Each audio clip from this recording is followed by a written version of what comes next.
Halo, perkenalkan nama saya Selin. Saya Yumi. Saya Sharon. Saya Natali. Hari ini kita akan membahas buah ketujuh yaitu kesetiaan. Nah, pertama-tama kita akan bahas tentang kesetiaan dalam pertemanan. Nah, jadi kita kan sekarang udah SMA nih. Kira-kira kalian mau lanjut kuliah di dalam negeri atau luar negeri? Kalau aku sendiri, aku pengen berencana untuk luar negeri. Aku sih kalau bisa di luar negeri ya. Aku juga teman. Ntar kalau misalnya kalian udah kuliah nih di luar negeri, kalian takut nggak sih buat mulai pertemanan baru atau sama lingkungan pertemanan di sana? Otomatis karena itu luar negeri ya pasti akan persoalan yang baru, terus bakal bebas tuh paling banyak di luar negeri. Namun aku tuh akan menyikapi hal itu tuh dengan cara melihat dulu, kayak gini, kalau di sekolah kayak gini. Kalau ada yang baik, aku akan masuk pada pergaulan tersebut. Kalau aku sih ya pasti pertama memang susah terbentuk di lingkungan baru, keluar dari zona nyamanku.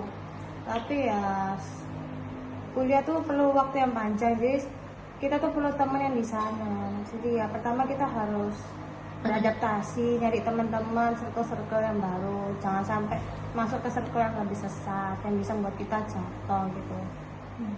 Kalau aku sih pasti takut ya, apalagi masuk ke lingkungan yang baru yang kita belum kenal sama sekali. Terus kalau misalnya mau cari temen, jadi cari temen yang baik atau yang bisa ikut bantu kita waktu di kuliah, jadi nggak ngesatin gitu. Terus kalau misalnya kalian sudah punya teman nih di luar negeri, terus kira-kira kalian tuh bakal nggak sih kayak ngelupain teman-teman kalian di dalam negeri? Enggak sih, karena kan kita sama temen yang lama ini yang di dalam negeri kan udah susah bareng, senang bareng gitu. Habis itu juga cari temen itu kan yang benar-benar temen kan juga nggak gampang ya. Kita juga harus milih-milih mana yang baik sama mana yang enggak gitu. Jadi kita yang nggak bakal ngelupain sama temen yang lama ini. Kalau aku sih nggak bakal ngupain ya, apalagi sudah 3 tahun bersama mereka, belajar bareng, terus susah-susah bareng, ngerjain tugas bareng, main-main bareng. Jadi ya kita harus tetap ngeluangin waktu meskipun kita ada kesibukan sendiri-sendiri, apalagi beda jurusan, terus beda fakultas, kita harus tetap ngeluangin waktu untuk bisa ngobrol, terus bisa fit callan sama mereka biar nggak putus hubungannya. Kan emangnya emang sudah 3 tahun, sudah dekat, terus tiba-tiba putus gara-gara kuliah. Kalau aku sih nggak bakal ngelupain, soalnya mereka yang nemenin kita waktu kita susah maupun sedih, susah atau senang. Jadi udah punya pengalaman bareng lah pasti, susah senang bareng gitu. Oke, dan kalian tuh ditempatkan pada posisi yang sibuk karena mungkin kenaikan semester ataupun mau kelulusan. Nah itu kan benar proses kalian tuh kayak harus belajar sibuk banget kan. Aku tuh mau nanya adalah bagaimana sih cara kalian tuh mengatasi kesibukan itu, tapi kalian juga harus tetap kayak komunikasi dengan teman-teman kalian yang lama.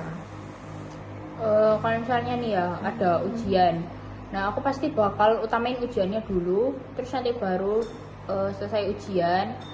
Atau misalnya nih aku kayak lagi belajar terus aku istirahat bentar kan, itu aku bisa lanjutin komunikasi sama temanku lagi gitu. Ya kalau misalnya di tengah-tengah ujian kan nggak mungkin aku happy-happyan sama mereka, yang ya pasti harus belajar kan. Mereka juga pasti ada ujian-ujian juga di waktu yang berdekatan, nggak mungkin setiap hari harus telepon atau ngechatan kan. Mereka juga bakal ngerti kok kalau misalnya sibuk banget sampai ngechat gitu. Kalau misalnya aku sih sebelum ujian mungkin harus ngabarin mereka dulu, kayak ngabari aku nggak bisa balas chat WA-mu dulu soalnya lagi sibuk ujian. Nah, mereka pasti ngerti lah kita sesibuk apa buat persiapan ujian. Nah, ngomong tentang setia sama teman, kita juga setia sama keluarga. Nah, kalau menurut kalian kalau misalnya punya keluarga yang kesusahan nih, kalian mau bantu atau enggak? Ya pastinya bakalan bantu ya, apalagi kan kita itu besar sama keluarga kita. Mereka yang nemenin pas susah, pas seneng atau sedih gitu. Habis itu juga mereka yang didik kita, mereka yang membentuk karakter kita, jadi pastinya kita bantu dong. Kalau aku tuh pasti utama aku pasti akan bantu sebisa aku, walaupun memang nggak bisa banget banget, tapi aku akan bantu sebisa aku, karena kembali lagi orang tersebut adalah hal anggota aku dimana kita pasti sudah mendapatkan kasih sayang, mendapat titikan dari dia, jadi nggak mungkin aku kayak cuekin atau biarin aja gitu biar dia ngerti sendiri, enggak. Kalau aku pribadi aku akan membantu sebisa aku. Aku pribadi sih ya bakal bantu sesuai semampuku lah, nggak bisa berlebihan. Lagian juga mereka satu darah, terus juga udah bantuin aku dari dulu kecil, nggak mungkin kan langsung kayak nggak mau bantu gitu. Padahal dari dulu tuh udah dibantuin terus, kita keluarga itu saling bantu kan. Tapi kalau misalnya anggota keluarga kalian tuh udah minta bantuan berkali-kali, terus minta bantuan sekali lagi, kalian mau tetap bantuin atau enggak?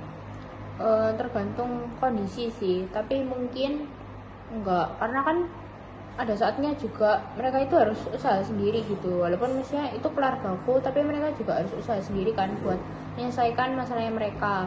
Nah tapi mungkin aku bakal bantu dengan cara lain yang mungkin aku masih bisa bantu gitu. Kalau aku sendiri, aku mungkin nggak akan bantu kayak secara langsung gitu. Nah, kalau aku pasti bakal bantu seberupa kayak apa namanya, memberikan. Pertama adalah memberikan mungkin ada beberapa tawaran lowongan pekerjaan yang masih butuh pegawai atau karyawan. Aku mungkin akan menawari dia sebab pekerjaan itu daripada aku harus membantu lagi dengan halangnya. Itu aku mungkin lebih baik akan memberikan apa ya, sebuah pekerjaan sehingga dia dapat menyelesaikan permasalahannya dengan orang tersebut. Kalau aku sendiri sih ya ngeliatin waktu ya. Kalau misalnya udah emang dikejar-kejar sana sini, udah kepepet waktunya ya, mau gimana lagi harus bantu lah. Kan sama keluarga sendiri ya tetap bantu. Cuman kalau misalnya memang masih ada waktu untuk mereka bisa berubah ya, mereka harus belajar sendiri untuk mengatasi masalah mereka yang sudah mereka perbuat lah. Jangan semua harus kita bantu gitu, mereka harus belajar sendiri.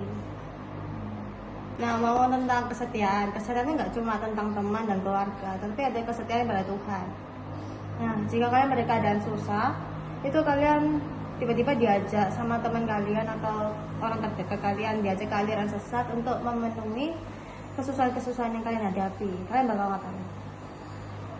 Aku nggak bakal ikut aliran sesat itu sih, aku bakal tetap sama agamaku, karena pasti Tuhan itu kasih cobaan karena tahu kita mampu. Habis itu juga Tuhan pasti bantu pas kita lagi susah gitu. Jadi jangan cuman karena kita mikir kita nggak bisa menyelesaikan masalah ini, habis itu kita malah ikut aliran sesat karena tawaran yang menarik.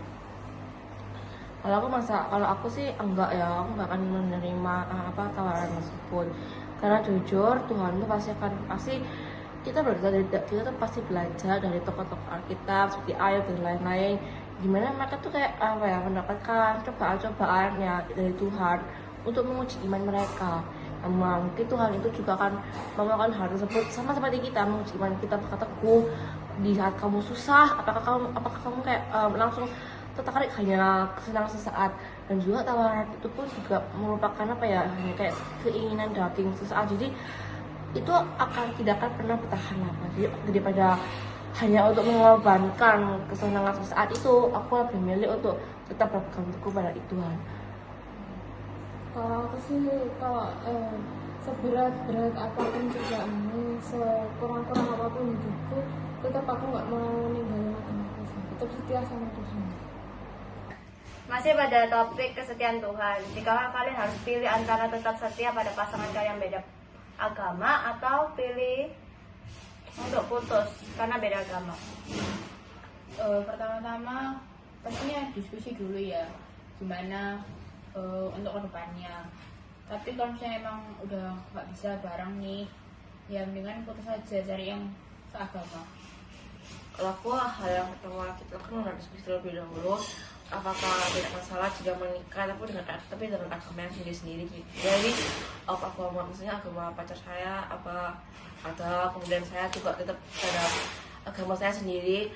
Memang dalam hal ini dibutuhkan diskusi yang sangat benar-benar teliti sekali, karena ini juga mempengaruhi hubungan kalian dengan kalian gitu. Itu sih kalau aku.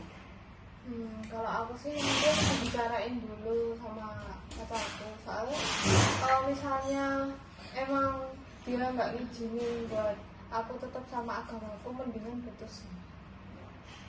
Semenjak kalian semua pilih Tuhan, jika Tuhan memilih ujian pada kalian, itu pilihannya antara kalian harus jomblo selamanya apa balik ke pasangan kalian yang beda agama tadi. Pertama kan tadi bilangnya tetap pada agama kita kan. Nah, jadi aku bakal milih pasangan yang beda agama, tapi aku tetap sama agamaku. Jadi misalnya nih ya, aku dapat pasangan Buddha, nah nanti nikahnya secara Buddha, tapi aku tetap sama agamaku gitu. Kalau pasanganmu gak mau kamu beda agama ya apa? Ya aku bakal milih tetap jomblo. Kalau aku sendiri aku bakal pilihnya itu nikah, tapi kita tuh beda agama. Dimana misalnya pasanganku tuh Konghucu, nah kalau aku tetap ada pendirianku itu agama Kristen. Jadi walaupun resepsi pernikahan ataupun lamaran itu adalah bentuk Konghucu dan gabungan dari Kristen, tapi aku tetap pertama-tama aku akan memilih agamaku sendiri, pendirianku sendiri, yaitu Tuhan Yesus. Kalau aku sih tanya dulu sih, dibolehin atau enggak tetap stay sama agama sendiri, atau dia nyuruh aku buat pindah. Kalau dia nyuruh aku buat pindah, mending aku putus dan memilih jomblo.